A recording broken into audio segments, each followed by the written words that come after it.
course in the OHA Connor. Yeah. And she did a whole series of the classes, and she got her assessment, and she came best out of your course. And she said your course was the hardest, but she got the best result according to the assessors. I don't know who's assessing there. Is it doing it? In The OHA in the class. OHA. We did one on measuring. Right. She Yeah. said it was a gorilla's head or something awful. She'll be in a minute, and she's delighted that she got full marks for your course. So the best marks. Right.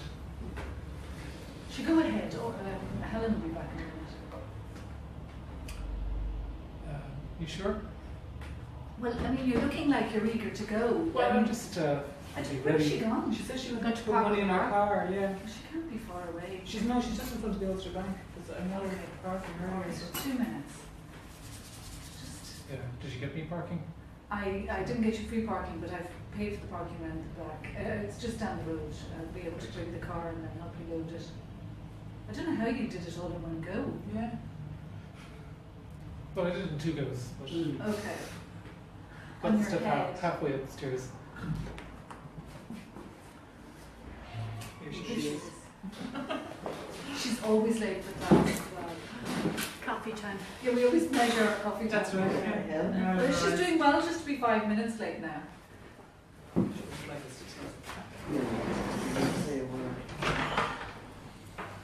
Oh, it's Oh, Larry. Larry, we're still waiting for that.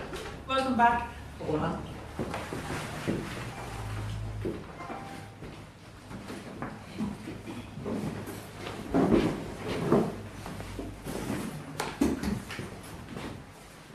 Sean, you haven't met Larry before. He's the other man in the person class. 2 men. We've 3 men actually. One in the night class as well, but he's working today. You should form a solidarity group. Support group. Yeah. Sprinter group.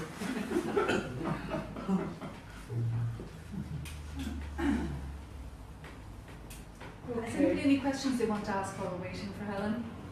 In advance?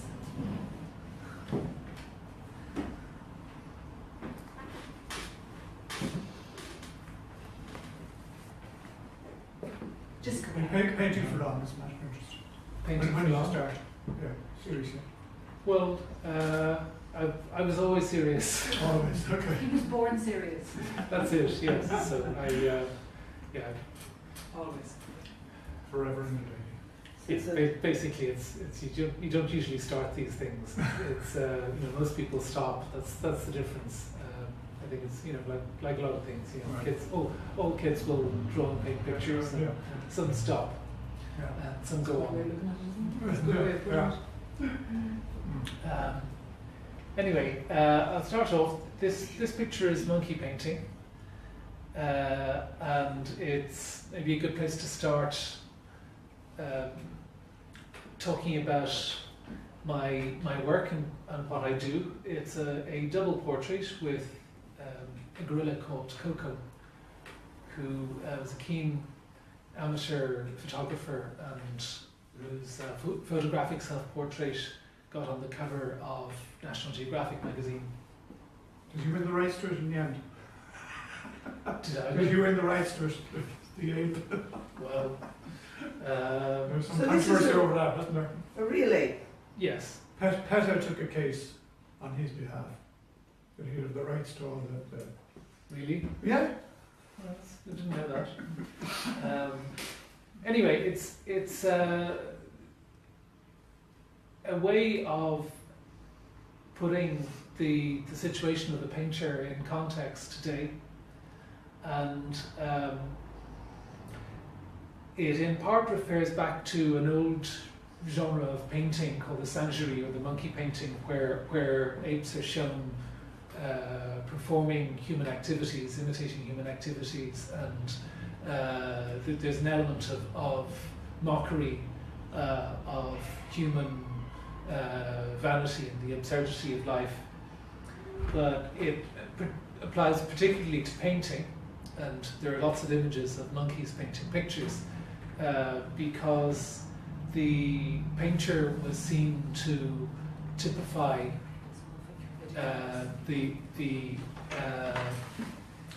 the painter was seen to typify nature's ape. That this is what we do. We imitate. We ape. Do you want to adjust this maybe a little bit? That's perfect. Okay.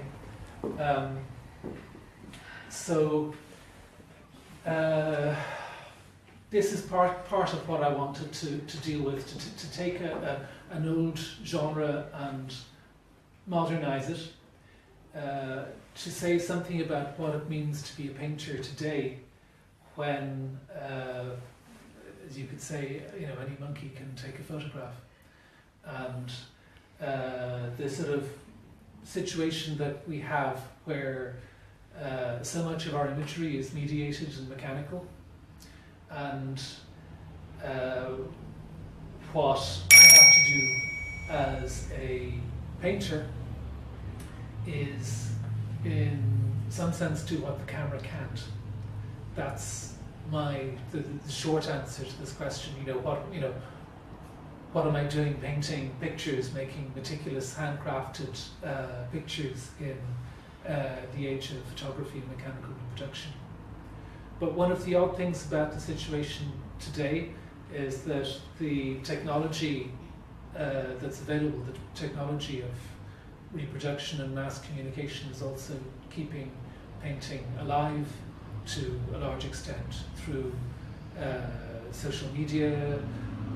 I can reach thousands of people every day,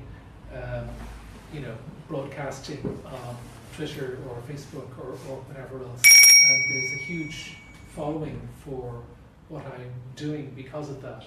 So there's this sort of interesting interplay between what's very old and traditional, and painting as I practice it is basically a medieval art form. It hasn't really advanced in any great degree technically since the Middle Ages, and the modern situation, the modern condition.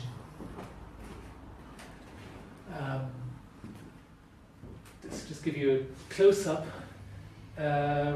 It's common enough today to say, to praise a painting by saying it, it looks like a photograph, and some of my work will look superficially like a photograph, but there is a surface which is built up and which betrays the struggle that the painting had to come into existence. This is, a painting is something that's willed into existence. Every part of it is the result of a deliberate act, and that is what distinguishes it from photography and from most of the arts of mechanical reproduction. And that is also what I focus on as the distinguishing mark of the painting. That it's a struggle. It comes into the world as part of a battle, and that drama is evident in the picture. It's part of the process. I've also taken the themes in that picture, which are, come down to our relationship with nature, and our attempt to, in some sense, achieve a reconciliation with nature into my other work, and used the ape or the monkey both as a painter's symbol and as an intermediary between us and nature, because the ape is our closest relative, and it is also natural. It has a place a little bit like the Arcadian savage had in antiquity. And one of the paintings I produced recently is called Et in Arcadia Nos, it's the title is a variation on Et in Arcadia Ego, which is the name of a very famous painting by Poussin, which is here. And the classical idea of Arcadia is that it was a land of plenty where life was so simple and the people were so primitive that they didn't really need to labor or expend any effort, and they could live without learning, without any knowledge of past or future, and in a state of sort of natural innocence. And against that was put civilization, learning, art, and the alienation from nature that comes with that. And that theme of sort of nostalgic longing for an Arcadian past, a past of peaceful coexistence and unity with nature is one of is an ancient theme. And I called my picture Et in Arcadia Nos. Et in Arcadia Ego literally means I too am in Arcady. And the I is death. And in Poussin's painting, a bunch of these Arcadians have come across a tomb. And on the tomb is written Et in Arcadia Ego, I too am in Arcady. And the idea is that they've discovered for the first time their own mortality, their own future, and in that awareness, coming to awareness, the Arcadian spell is broken. Et in Arcadia Nos means we too are in Arcady, and I wanted to take this theme and to push basically my family into this Arcadian setting with the gorilla.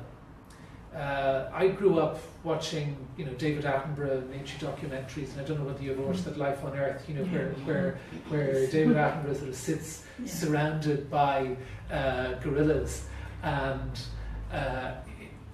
in this sort of this is a modern image of what it might be like to live in harmony with nature, and I wanted to paint a picture sort of putting us in that context, but also pointing to the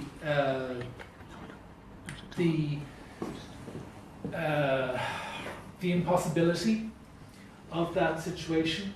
Now in this picture, this is my partner Jane. She's holding the guitar. She stands for harmony.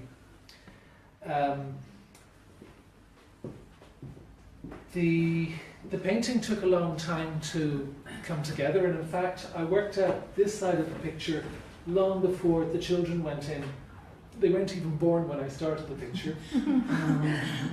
And I got a sense when my children, when the boys here were about 3 and 18 months, I sort of found how they would fit into the picture. And that they had their characters sort of formed to some extent at that point, and I could see how I could fit them in. But they were too small at the time. And Kieran in particular, there was a moment I remember when he watched a documentary on tigers and was very excited about that and very enthusiastic. And afterwards, a friend who was discussing this with him said, what would you do if you saw a tiger just outside the window there? And Kieran said, shoot him. Oh. Like, what a stupid question. What else would you do? And I thought that was very revealing, very telling. And I thought, well, he is sort of the antithesis to harmony. He's the man, the hunter with the gun. And beneath him are dinosaurs. My other son here is reading a book which has the image of a dodo. These are symbols of extinction. And down here, this book has a little image of Giorgione's Concerto Petra, which is sort of the ultimate Arcadian picture. And on this side, I'm holding the bunch of grapes, which is my sort of personal painter's emblem, but also stands for a notion of natural harmony. Titian said a painting should be like a bunch of grapes. And in saying that, what he upheld as the model of that the bunch of grapes represented was this notion of a natural, spontaneous order, that the bunch of grapes hangs together naturally. Each of the elements make room for each other, and they sit sort of comfortably side by side in an order that isn't rigid or imposed in terms of a geometrical grid or anything like that. It's the natural order of growth. When things grow, they make room for each other. And the bunch of grapes, in part, represents that ideal of harmony.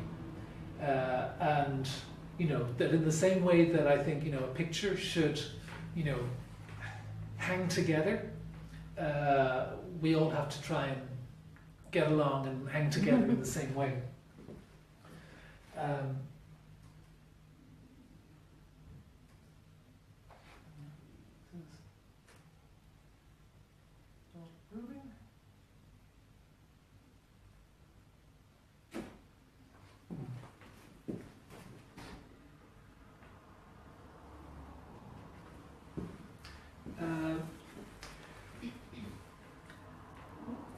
Another inspiration on a similar theme was an image that I came across, which is of it's from an Egyptian hieroglyphic, and it's of Egyptians picking figs from a fig tree with monkeys also in the tree, and it sort of seemed to represent an ideal of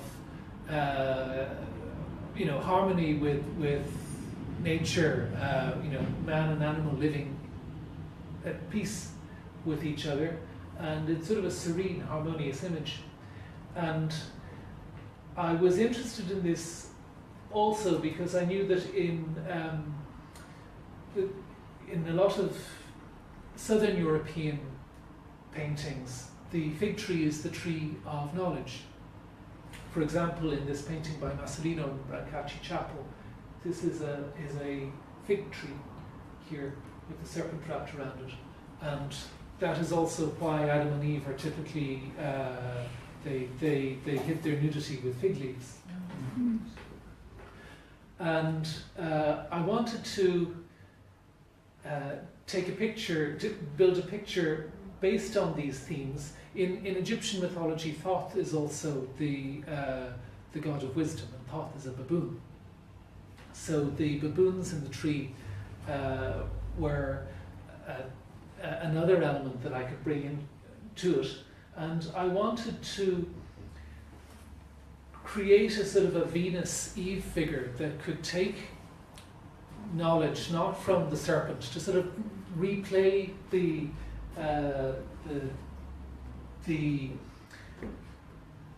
myth of the tree of knowledge, not so much as the story of downfall that we know it with the serpent, but emphasizing our relationship with nature, again using the monkey as a bridge between us and nature, and to show the fruit of the tree of knowledge as a gift and not a curse. So I was thinking of Nietzsche's saying as well, where the tree of knowledge stands, you will always find paradise. And that would be part of my personal credo as someone who always loves finding out things, that knowledge isn't necessarily a curse. But I wanted to balance it. The the boy in the middle is, so to speak, receiving gifts from the male and female figures. The gift coming from the female figure is, I suppose, a sort of knowledge that is a revelation. You know, that it's a gift. It's something that comes unbidden, and that we're sometimes lucky enough to receive. That you need a state of mind that's, you know, openness, basically, openness to experience and perception. On the other side, this represents the knowledge that you have to go out and get. Basically, it's the hard-won knowledge represented by sort of man the hunter, and it's painted with struggle and with death. So I painted myself and Jane in the background. I've got a palette in hand. Jane has a little guitar there, and on the other side, dimly, I think there's sort of an astronomer figure with a telescope. So it's sort of art and nature at the same time, and you know, I wanted to try and paint a sort of a good old-fashioned mythological figure, a painting that was up to date in terms of dealing with our modern understanding of our relationship to nature through evolution and through you know, embryology here. The image on the book here is the image of a 4-week-old human embryo, and the 4-week-old human embryo has a big, long, curved tail, and the tail, of course, the human with the tail is the classic symbol of the devil. So within this picture is the notion of evil and the struggle to make sense of pain and suffering and destruction, and also reconcile that with the ecstasy of knowledge and the ecstasy of existence. This just gives you a basic idea of the compositional underpinning of the picture. It's fairly strictly worked out and with a lot of struggle in recomposing. You know, the line here running through the Venus Eve figure is pretty critical, but may give you an idea how the whole thing holds together. This is another picture, more recent, taking to some extent similar themes of, you know, our relationship with nature. It's called An Ape's Limbs Compared to Man's, and it is based on an illustration from a book on primates, which compared the ape's limbs and man's in terms of their proportions, and used this is based on Vitruvian Man, on the image of Leonardo, and the idea behind Vitruvian Man is that the human form is perfect, and that perfection is represented by it fitting perfectly within a square, arms out. And in the illustration, the monkey was fitted within a similar square, but obviously the monkey doesn't quite fit because the legs are too short, and it appears to be, it's almost like a parody of a crucifixion. And I was interested by this unwitting juxtaposition, which seemed to say something about our relationship to nature and how we we weigh and measure things by our own standards, and I thought it would be interesting to build a picture out of this. And I looked for various sources to build upon it. This is the original illustration here with text explaining it, and I came up with various things to add to this to create a sort of an epic painting.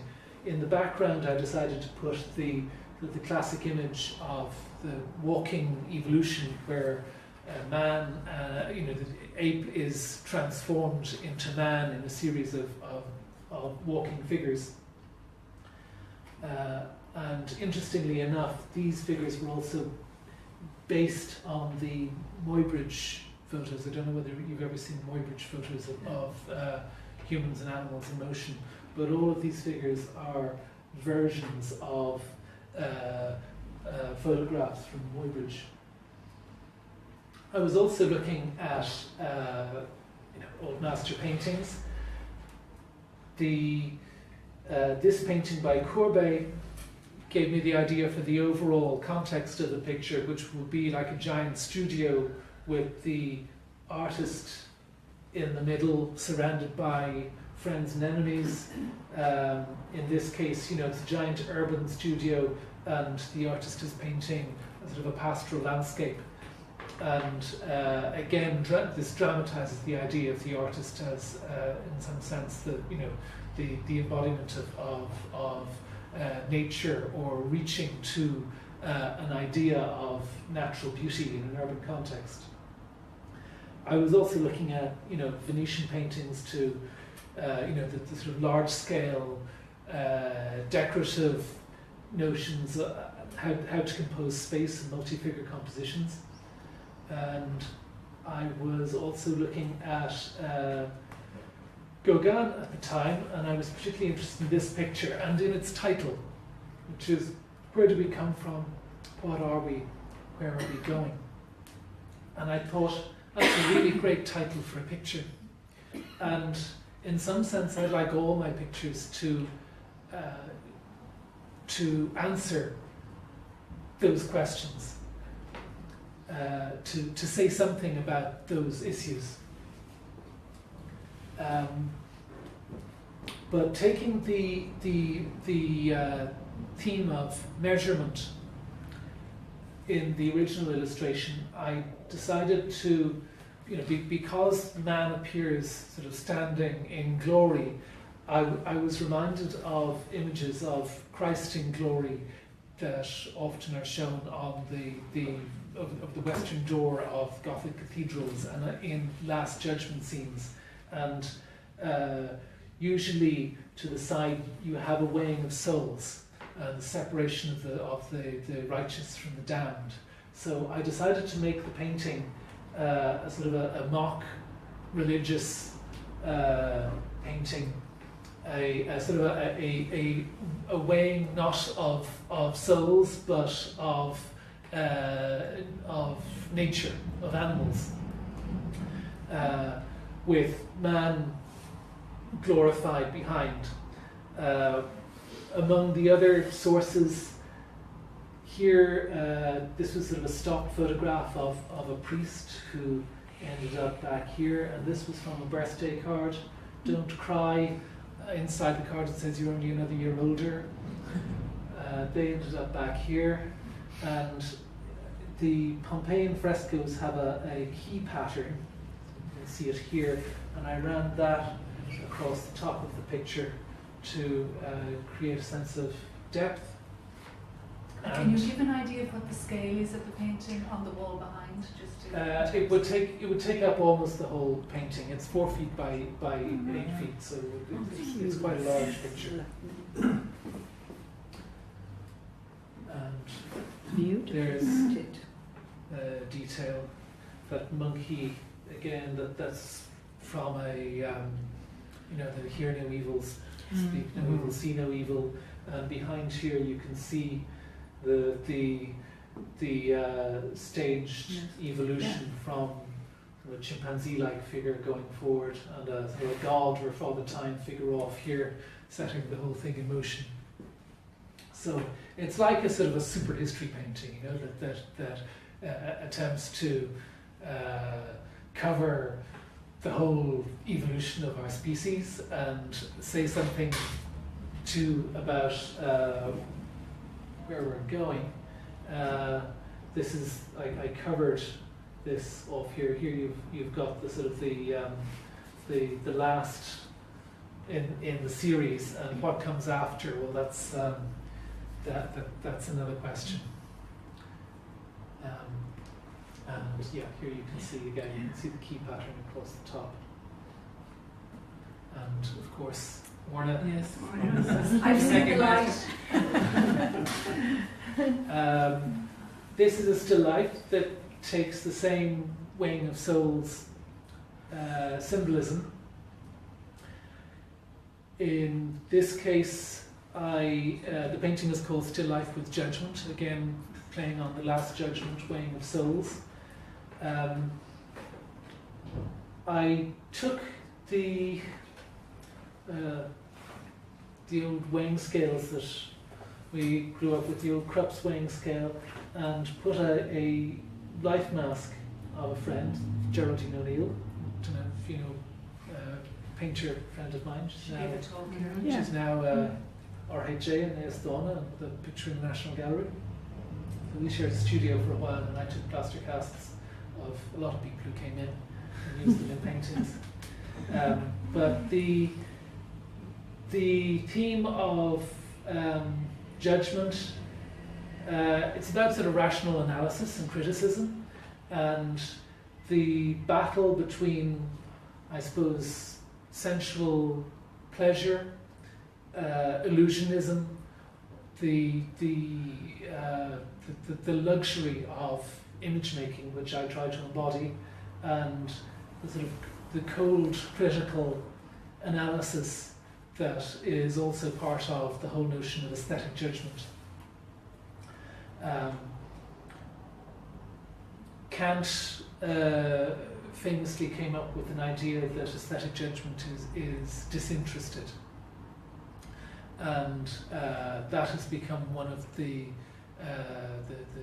shibboleths of modern aesthetics. I want to paint pictures that appeal to all your interests and in some sense deny the possibility of a disinterested judgment. I want to appeal to your appetites. But there is also a strong rational element in the paintings in terms of its construction and in terms of the symbolism and the attempt to transmit a meaning in the work. This is how I paint. This is the picture on the easel. This is the setup. Very close to nature. It's very much based on first-hand observation. It's very much trying to match, if I can, almost exactly what I see. Possibly improve on it a little bit, but generally speaking, trying to get as close to the thing to create a really convincing illusion as possible. I do obviously change things. You can see the drape I turned to blue where it was in fact red in the original. And you can see there that my flowers wilted. The flowers would often be something that I try to get in early in a picture like that and leave the elements that are reasonably static until later. And that's the compositional structure of the picture. Again, the disc of the scales smack bang in the middle. It's very formal, but very simple. There's no very abstruse geometry in any of these. It's all based on the armature of the rectangle. This is square, line across here, and it's quite strict, but it's not using the golden section or square roots or anything very elaborate or abstruse. This is a painting called Still Life with Taste, and the last one was Judgment, so this is Taste. The image, the piece of paper here was borrowed from a dialogue on taste by Alan Ramsay, who was a Scottish painter, and he was part of the circle of David Hume, who was possibly the greatest English philosopher, certainly one of them, or the greatest British philosopher, let's say, since he was Scottish. Hume was a skeptic and I suppose what you might call a relativist. And in Ramsay's dialogue, it's at Lord Modish's country seat, Lord and Lady Modish, Lady Harriet, and Colonel Freeman, and of course the names are symbolic. Lord Modish, and you prefer Hudibras to Virgil? Colonel Freeman, I do indeed, my lord. But why, my noble colonel? Because he gives me most pleasure. And this was a sort of very interesting idea, I thought. The whole notion of taste applied to art can be a very constrictive notion. And good taste. What is in taste, and if you have good taste, and what about bad taste? And it's something that we all have some anxiety about. But in this story, Colonel Freeman is admiring Hudibras, who was sort of considered a third-rate author at the time. And he's being asked why, and he says, well, because it gives me most pleasure. And the idea here is basically, if your philosophy is skeptical, anyone can contradict you when it comes to a matter of fact. If you say something and believe it to be true about the world, almost anyone can say, no, you're wrong. But if you say, this pleases me, nobody can say you're wrong, because it's yours.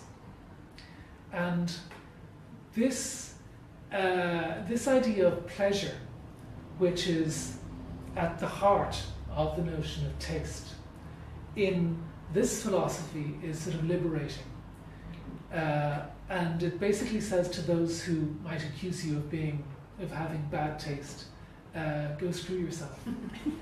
So that is something, if you find yourself in a situation of not liking an author or an artist that you are supposed to like, and that everyone tells you you should like, and I certainly remember going through art college and really struggling to admire a lot of the work that we were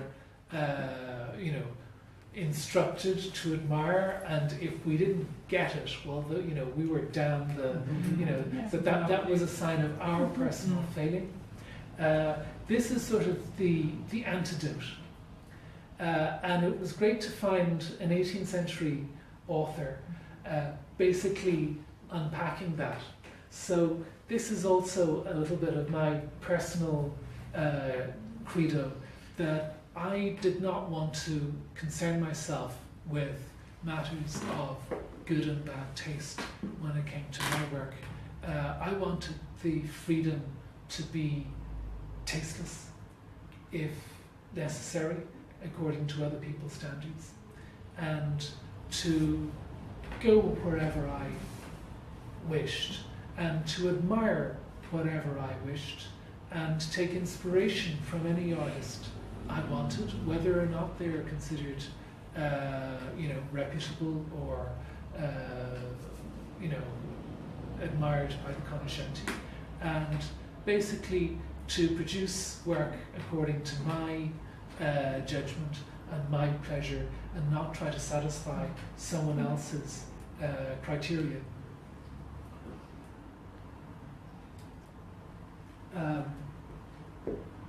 This is what you might call a tasteless painting. It takes the old vanitas theme, which was common in still life, and vanitas is basically about sort of death and decay and corruption.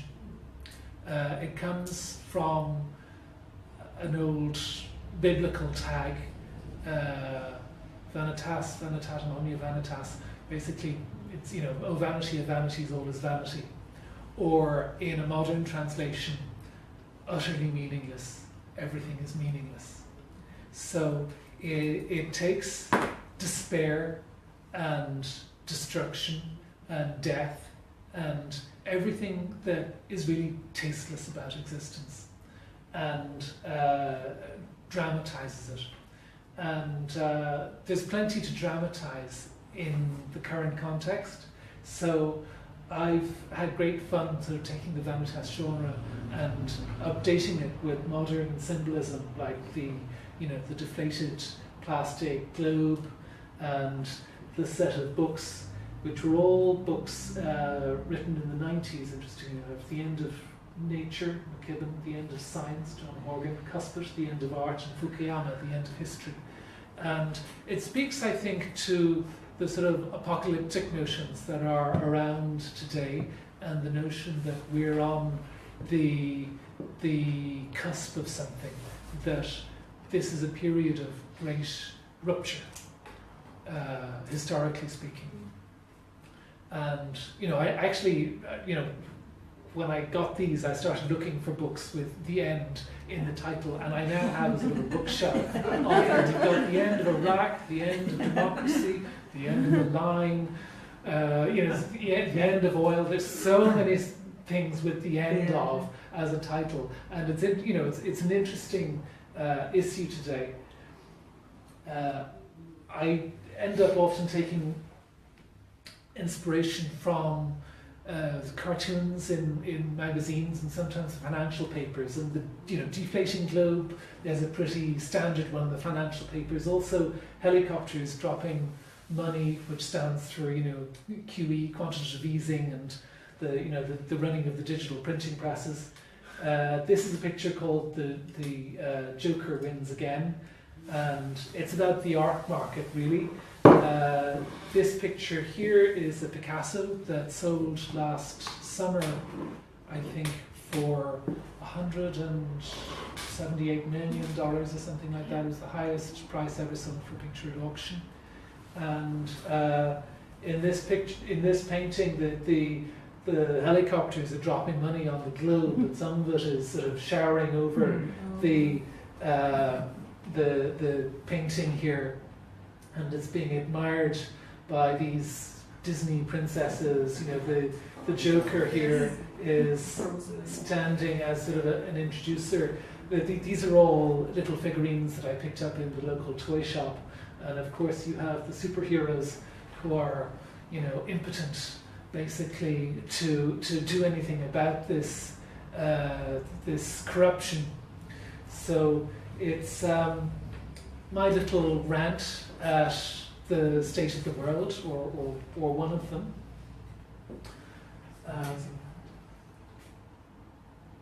And the other thing, I suppose, I often, this picture wouldn't necessarily need the pear and the grapes, but I like to put a sort of I like to put things in perspective, I suppose, and putting these life size against these small figurines is a way of sort of diminishing the scale and pushing back into the distance all of this garbage. Conor, what size is that? It's about that size, maybe just slightly smaller. The pear is just life size. Okay, so putting things in perspective and using scale to metaphorically is part of what I do. This is another, I suppose you'd call it a vanitas painting. It was inspired, I suppose in the first place by my eldest son Daniel, who when he was about 18 months or so used to build these incredibly tall towers out of blocks, and they would go up and up and up, and he'd have to get on a chair, and it would go up to about this height, and everyone would be sort of waiting for, hoping that it wouldn't collapse. And his usual trick at this point was to just go, and the whole thing goes down. And of course, for people of our time, we know what that means. You can't help think of the image of a much bigger tower going. And I thought, well, this is something, can I make a picture out of this? Can I take the theme? So I decided to basically foreground a tower block and give a sort of a New York skyline in the background. Just put a plane in, try and keep it subtle, but I suppose the title isn't subtle. I called it "I'm Still Standing." Yeah. And it's a statement, I suppose, about our relationship to the world and our need to mock death, basically, to mock death and mock destruction.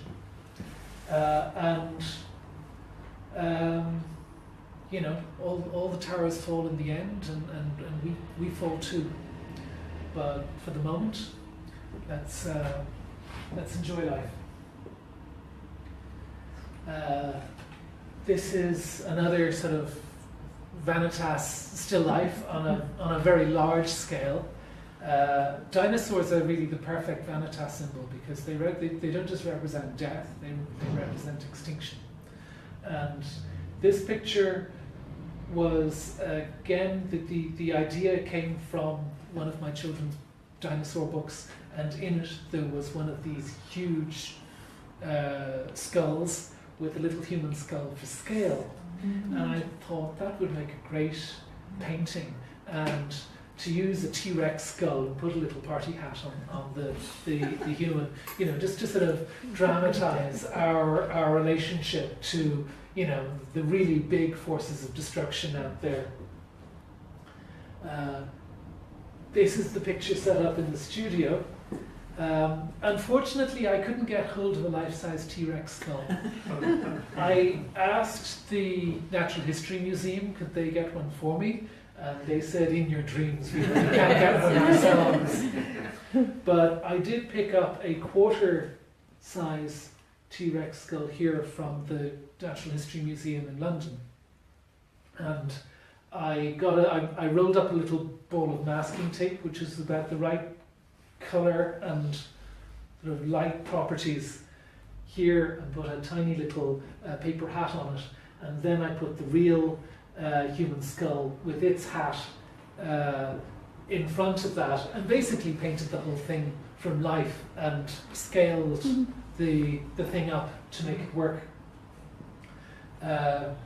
So it's fun working on that scale, but very difficult to work on such a large size from an object that's so small. Not easy to do that, but it's a sort of big fuck off painting, my kids love it. It's great to be able to do painting sometimes that really hit the jackpot with the kids.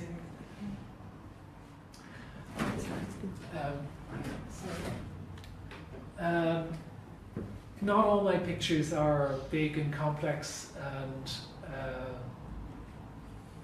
very ambitious. I have to do a lot of much simpler work, partly just to fund the process, because some of the paintings that you've seen have evolved compositionally over decades, really, at this point. They can take an awful long time to come to any sort of resolution. But I can't earn a living as a painter that way, so I have to paint lots of smaller pictures to fund the bigger pictures along the way, and relatively simple and relatively compositionless pictures like a bunch of grapes are how I do it. Again, I've mentioned how the grapes are a sort of a personal emblem based on the Titian saying that a painting should be like a bunch of grapes.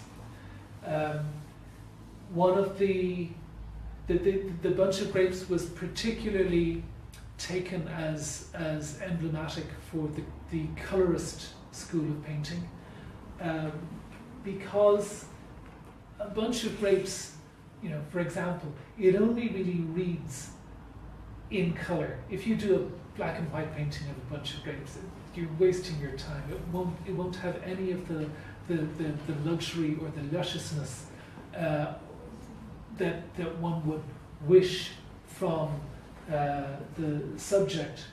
And it was particularly interesting for exemplifying the play of warm and cold light, that a grape is translucent basically, and when light hits it, some sunlight bounces off the surface. It's the shorter wavelengths that bounce off, and they create this cold reflective light. But some of the light passes through and is transmitted again back out as a warmth.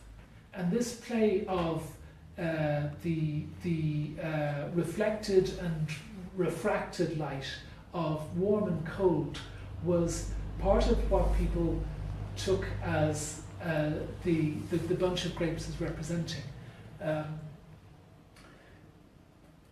Any sort of translucent surface will do to some extent what the grapes do. If you look at, if you've ever looked at a raw fillet steak or something like that, which has this sheath of sort of a membrane that the red meat is enclosed in, and that sheath has blue reflections. Do you ever see that blueness? Well, that specific blueness is created by putting this sort of yellow whitish sheath over the red. And if you want to recreate that in paint, you can do it by doing exactly that, by putting a light, whitish colour over a deep red. It's an optical effect. It's not caused by the mixing of pigments, but by superposing them in the same way that they are superposed structurally. Okay, so one on top of the other. And that's one of the things that you can do in painting, working in layers. You can create a skin that is like a human skin. And that's why oil painting is particularly suited to the depiction of skin. If you look at the veins on your wrist, you'll see blue there. Now, there's no blue blood in your veins. The blood is red, but the skin, the pale skin going over the deep red underneath, produces this optical cool. And those are things that you can exploit in painting. I exploit them particularly in things like the bunch of grapes.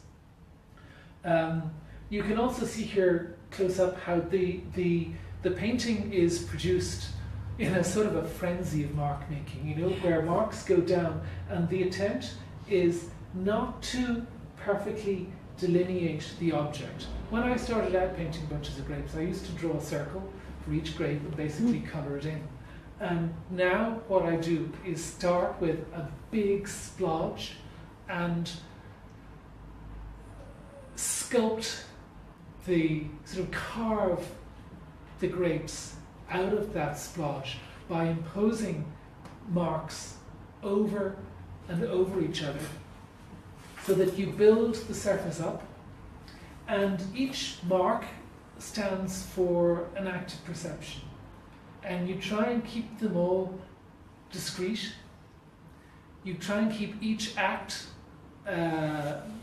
visible, which is sort of the impressionist philosophy. But the overall effect is that they all come together to make this sort of incredible unity. And that the unity is enhanced by the fact that each grape isn't given an enclosed identity. The light, the colour sort of flows between them. It's also, this is sort of a representation in paint of how we see. The human eye is a very primitive organ in most respects. It can only take in a very limited amount of data at any one time. It's the complete opposite to the high-resolution digital camera, which can take in, 50 megapixels in a fraction of a second. The human eye can only take in a few points of data at a time, and we compensate for that by moving our eyes around and also using a huge area at the back of our heads, which is all visual processing, which sort of projects ideas out about what we're looking at and fills it all in for us. So the act of looking is what I've tried to embody in these pictures, and it is also because it represents the act of looking. In some ways, these pictures are easier for our brains to accept and decipher than a perfectly high-resolution photographic image. These sort of pictures can look more lively and more true to life because they give the eye the sort of information that it's actually looking for, rather than the masses of redundant information that a high definition camera would. Again, on the theme of relatively small and simple pictures, these are my bread and butter pictures. These are what I do to earn a living. And I know a lot of people prefer these sort of pictures to my, relentlessly complex and convoluted, symbolic and allegorical pictures. But these are still, symbolic to me. They still represent, they still say something about what I'm doing. And I take subjects which are particularly suitable to rendering in oils, and which say something, I suppose, about the process. The gold wrapper in this, the fat. Oil paint it's fat. That's what you're painting with, and texturally, it's just so amenable to painting these sort of objects that even a simple image like this can be an allegory of painting in my terms. Also, part of what I do is, formal portraiture. This is a recent painting of the Chief of Staff in the Army that was unveiled with the Minister of Defence in attendance here in Key Barracks. I try to be very truthful as a portraitist, and I usually, I set my sitters up beside the canvases just the way I do with the still lives. They're placed side by side, and I try to create, a very close visual match where the colours of the uniform, the skin tones are almost precisely matched, and you get through that, obviously truthfulness, but also what I'd hope is that, standing in front of the picture, you have a really faithful sense of what it would be like to stand in front of the person.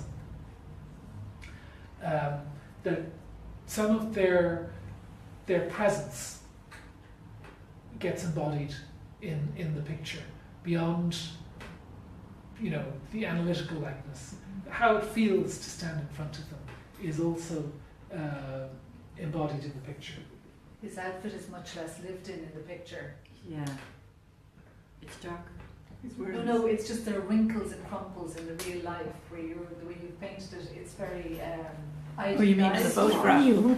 Well, it was actually close enough. Like he was obviously, you know, this isn't him as he was standing to attention. He's So- wearing his arms behind his back. Some brown belt. Connor, how long shirt did that altogether. take you to do? I mean, how many sittings did There you? were, I think, about 6 or 7 sittings. And you take photographs as well, do you? Do you work outside of the sitting?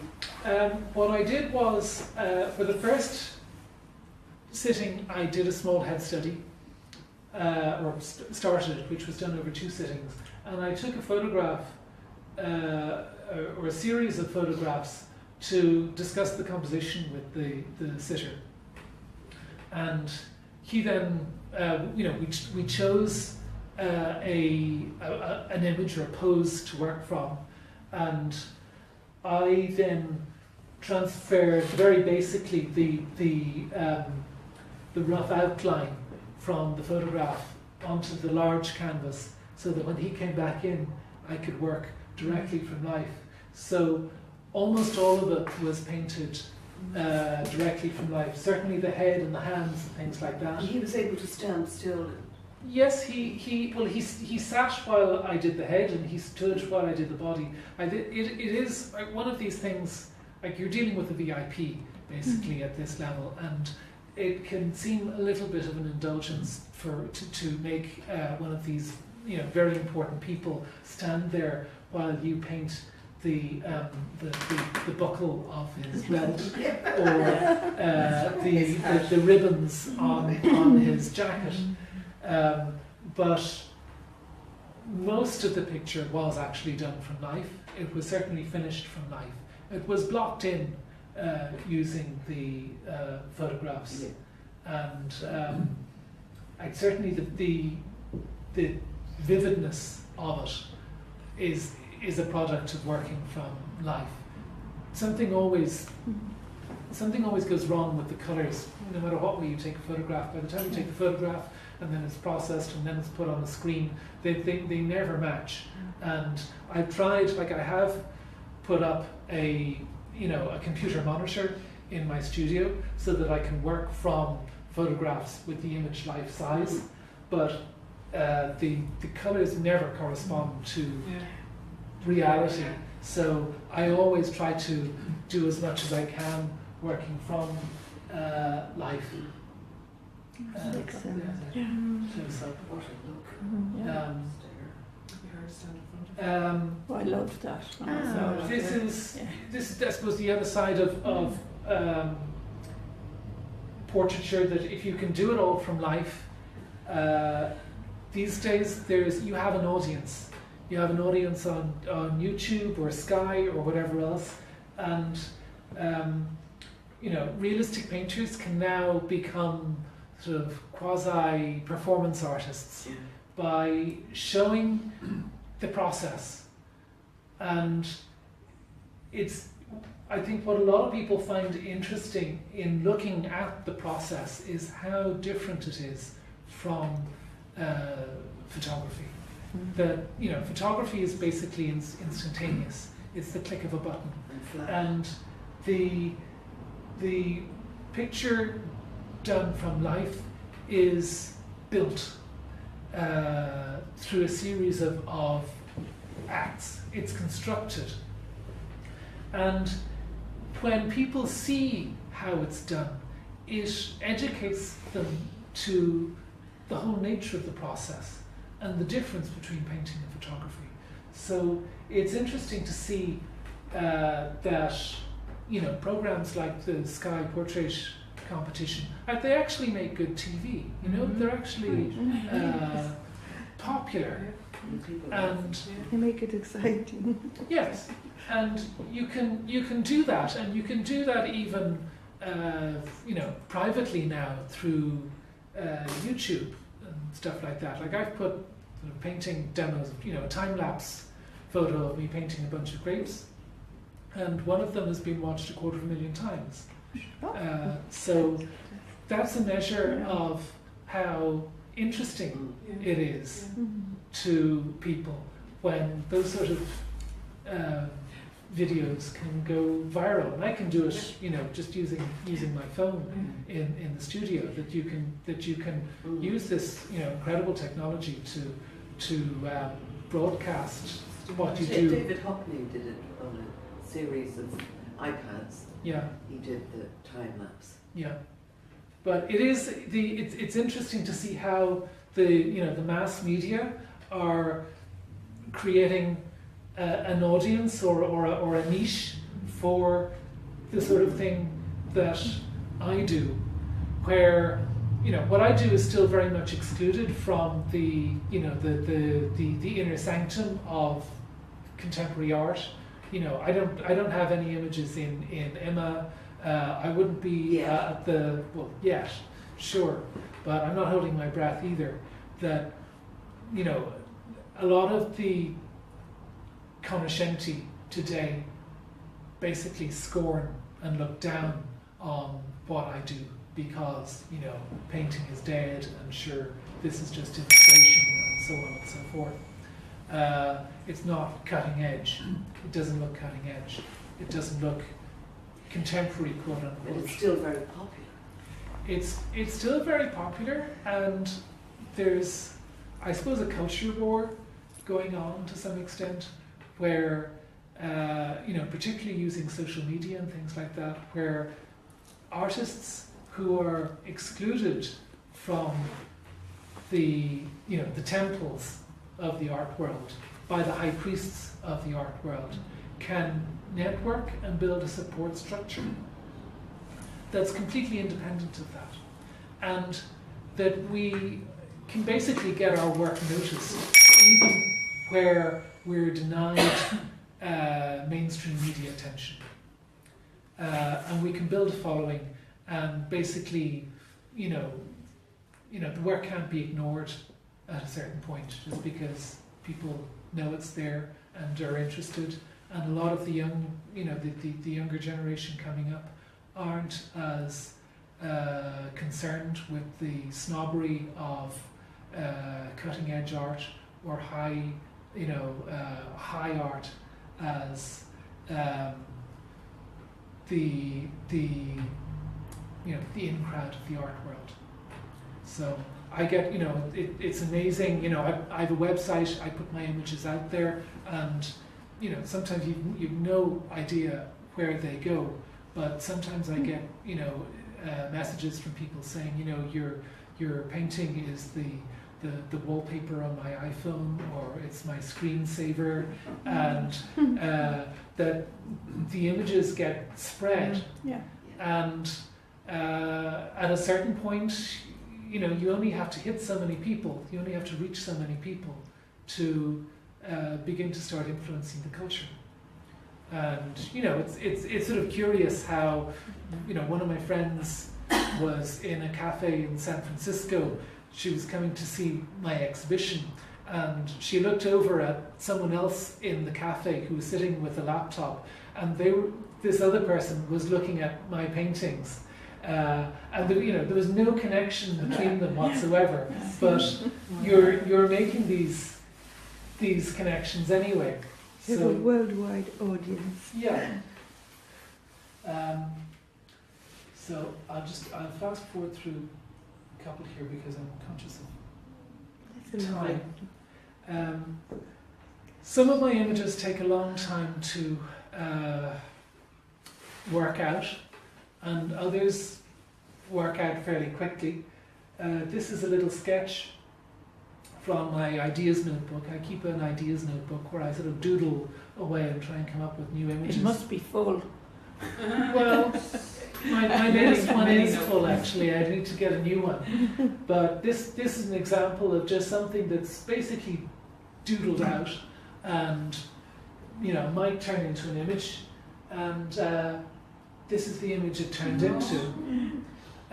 Very literally, every element in that little drawing got into the picture. This tower, the bloom. The only thing that really changed was while I was painting it. I started off with a sort of very dark, stormy background, but with the intensity of her gaze, with a dark background, it looked murderous. It looked malevolent, and I didn't want the picture to be that sinister. What I was interested in is it's the old idea of painting as mute poetry. It's what can you communicate when you don't have access to speech, when you just have the image, when you just have, let's say, the look in an eye. It's an interesting question. I don't know how many of you have dogs or animals. Dogs where they want something from you, they'll sit and they stare at you, and it's like they're trying to beam an idea straight into your head, and somehow it works. It always get what they want. But I'm interested in that sort of that idea of beaming something straight into your head through an image from a picture. And that's the old idea of mute poetry, and it was often shown by an image like this of literally a gagged figure or a figure with their mouth covered. This is again the setup in the studio with my model, basically placed side by side with the picture. Again, working fairly faithfully. Working pretty fast because models are expensive, and I try to get as far as I can quickly. And again, sort of painting often in something of a frenzy just to try and get the thing down, and often coming to the end of that process with a degree of dissatisfaction, thinking how unresolved what you've done is. But it's interesting when you come back later sometimes and you look at what you thought was very unresolved and unsatisfactory, and you think, well, actually, it works. It's okay. You don't have to do a lot to that. So you can see just, in terms of the treatment of the hand there and things like that, it's very broad, it's very loose. You can see individual brush marks. Again, the hair is just, sort of laid on pretty roughly, and good bit of palette knife work.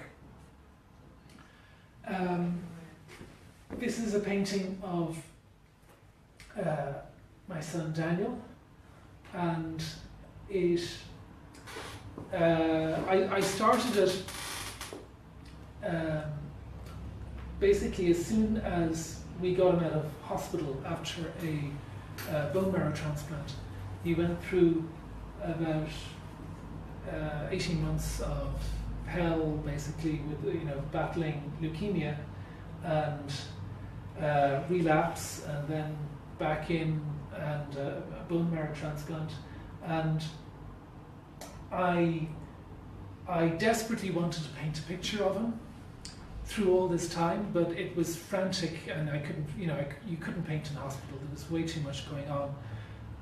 But I wanted to paint a picture of him, and it was started at a point when I suppose we still weren't sure about the outcome and whether we'd get to keep him. And I wanted the picture to bring him as close to me as possible on the canvas. And I decided to use the key as a sort of an emblematic way of doing this, which would also follow through in that when the picture is framed, I put a keyhole in to give as complete an illusion as possible of him standing like, here I am. Yeah. You can, here's the key. Almost like it's a door that you could open, or that, he could, that you could have access. And the picture was painted over the following 2 years. It took a while, and when it started off, he was still a very sick boy and had tubes out of his chest and up his nose and all of that sort of thing, and no hair. And as the painting progressed, he basically came back to health.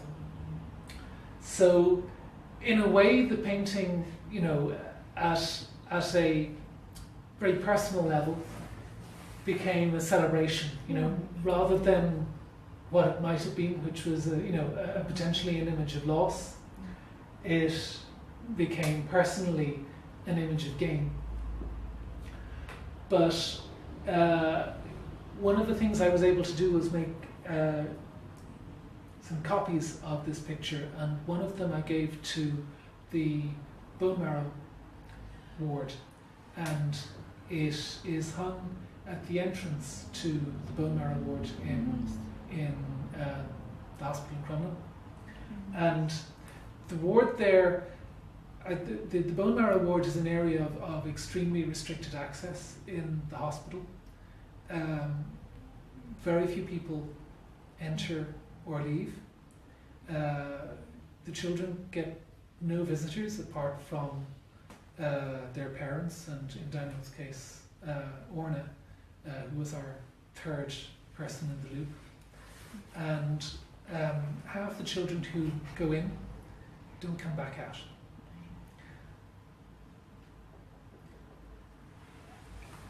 And it's an interesting place to hang a picture like this, because it dramatizes the issue of access. Here's a boy with a key, and he has a scar on his chest, which everyone who enters and leaves will understand is the scar from a Hickman line. So they will know that this is a survivor. Yeah. Mm-hmm. And I think to be able to put an image like that in a position like that can maybe give people a message. The people going in and out will understand that picture, and maybe they'll see, you know, there is escape, there is a way out. Here's the key.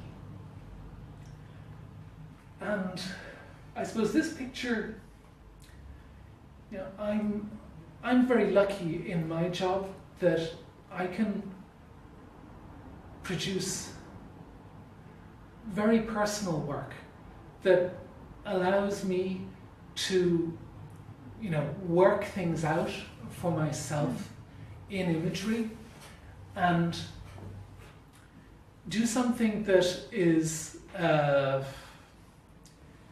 has a very intense personal meaning for me, but beyond that, I think that personal meaning is also, there's an energy behind it, which even if people don't understand the specific story of my son and my story, it qualifies the whole painting.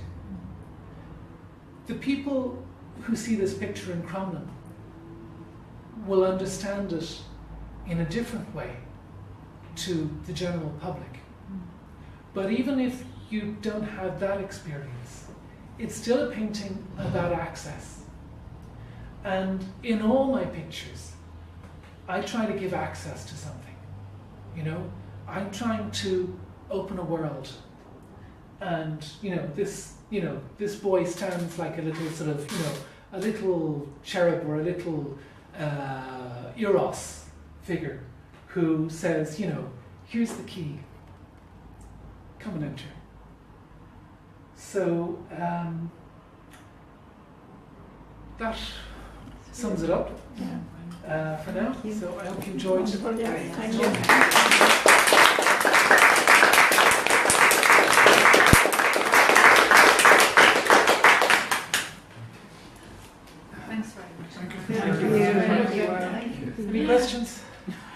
How old is your boy now? He's 10. He's going to be 11 in May. So he's grown up. He was, he's twice the size now. Yeah. And, he's doing very well. That's great. Okay. What does he think of his painting? Used to? I think he was happy with it. He was very good posing. He used to give out that his arm used to get sore holding the key up. But he was very good. He was very good about posing. And he's proud that it's in the hospital and he knows. He doesn't know the full story of his experience really, and he's still young enough that you might want to tell him the full story. But he knows the painting's in the hospital. Well, I have the original, so it's a copy. It's a copy of it that's in the hospital. Do you paint every day, or sit down and think about it every day? Well, I'm certainly thinking about it. If I'm not doing it, I'd like to paint every day, but crap gets in the way sometimes. Yeah, life. Yes. And then you just push that away and get on with it. Yeah, but then it builds up again. So, Yeah. but yeah, I try to. I probably paint 4 days a week, sometimes 5. And you put in a hole. Would you just keep going? Or do you find you have to discipline yourself to stop, or would you keep going? Well, Would you go through the night? as much time as I'm net, usually I would go through lunch because my painting time is constrained by children, Yeah. Oh. and I drop the kids to school and I pick them up. Okay, so you wouldn't paint through the night? So no, I try and work in that 9 and 3 very concentrated burst. I might get a little bit more done while the kids are doing their homework or watching something in the evening, but it's very much constrained by what I'm allowed, basically, what I'm free. Does it pay the bills? It does. Just about. One of the few. Yeah, it's not easy. It's a little bit hand to mouth, but so far so good. You can't count on it though. It's Was your exhibition in San Francisco successful, from your point of view? It was. It was a great event, and I went over for 3 weeks, and I met lots of people, made lots of contacts, and certainly more things will come from it. Sales were a little bit slower than I expected, but even then I got an email from the gallery yesterday, and they say they owe me lots of money. They've sold some more. They've got deposits on. They've got a deposit on another big picture. So, yeah, I think people sometimes think about, they go away and think about painting and then come back and. Well, it takes time, and in the noughties, in the boom years here, I had sort of sellout exhibitions, right? Yeah. and I was very concerned when the downturn came here about my ability to earn a living. But the funny thing about the boom years here was, I'm not a very fast painter, and when you have a sellout exhibition, you're sort of back to scratch. Yeah. And it took me usually 3 years to get another body of work together before I could have another exhibition. Yeah. And so I was having a sort of a boom and bust within the boom, and getting well paid 1 year, and then having to hoard work for two, and survive to get by. And what I found when the bust happened here, I was lucky enough to get invitations to show outside of Ireland, and I took everyone I could.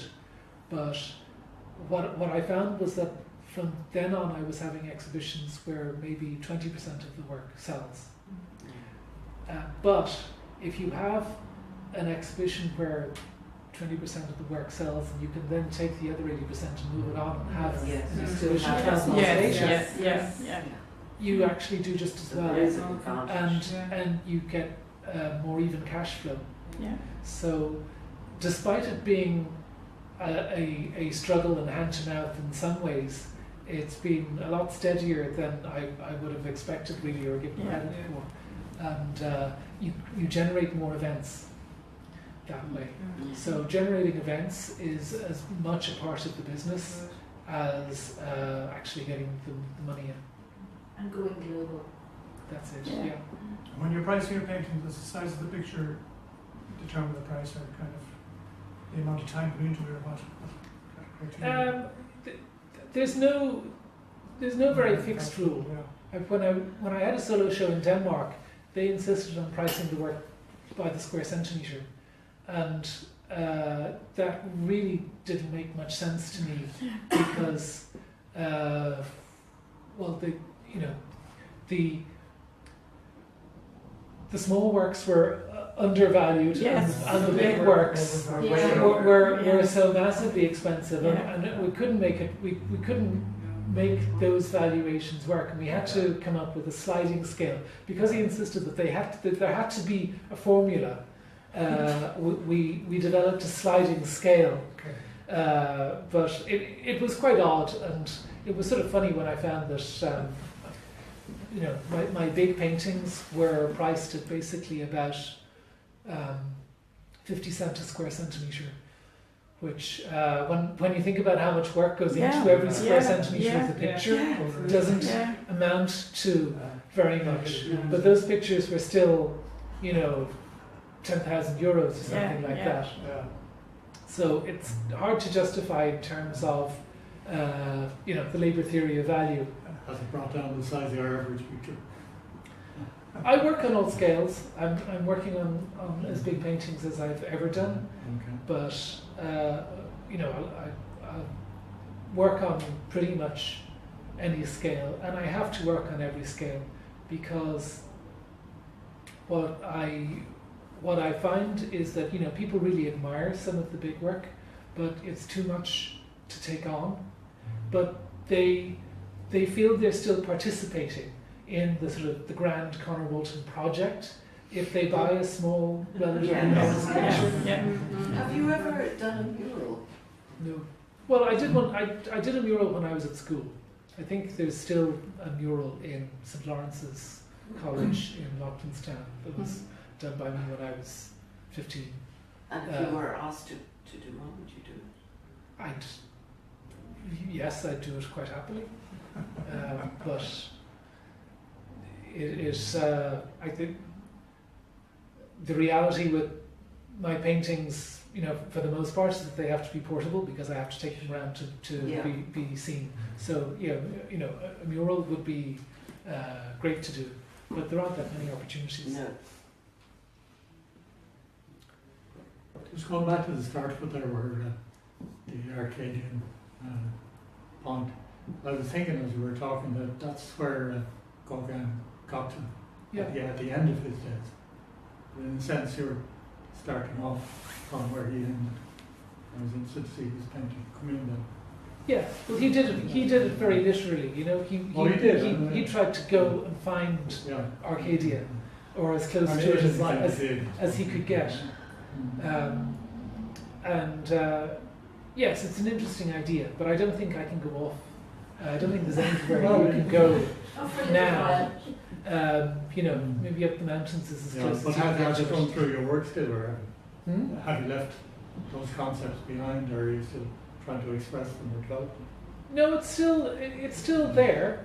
I think nature is fundamental to me as a concept in my work, and we all have to attempt some sort of reconciliation with nature, with our own nature. We're all trying to make ourselves whole in some sense, and that involves, not just sitting in front of the TV and taking in the alphabet soup and the mediated image. We all have to try and hold on to something that we regard as authentic, and whether you try and do it through painting or through skydiving or whatever it is, people are always trying to find something that makes them feel alive and brings them face to face with something fundamental.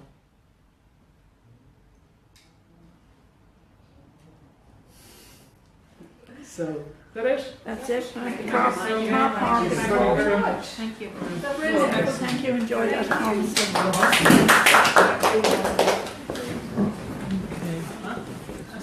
That's great. Wow, I hope that puts your work in perspective. Terribly depressed Go now. home and work. Go home and do some homework. See what you're aiming for. Bye, everybody. Bye, everybody. Well, thanks for coming. Hope you get a little from your dad. Thanks for coming.